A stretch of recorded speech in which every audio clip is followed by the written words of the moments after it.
Hey everyone, this is Dade here with MarineMax Grand Lake. Today I'm going to be giving you a quick walkthrough of this used 2007 Baja 277 Islander. This boat has about 321 hours on it. All right, first off, as you can see back here, got a very nice swim platform. Plenty of space for when you're out on the water. Also have a big cushion back here as well.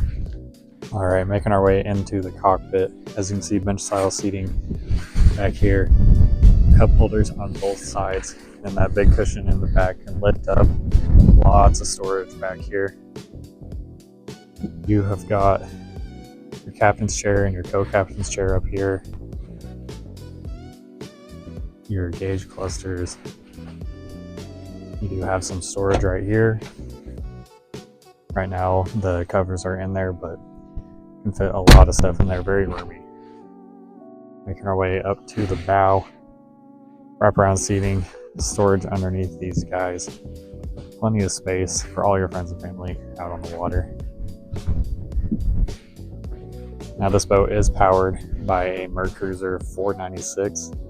That is going to be a lot of power out on the lake. Going to be able to have some fun times.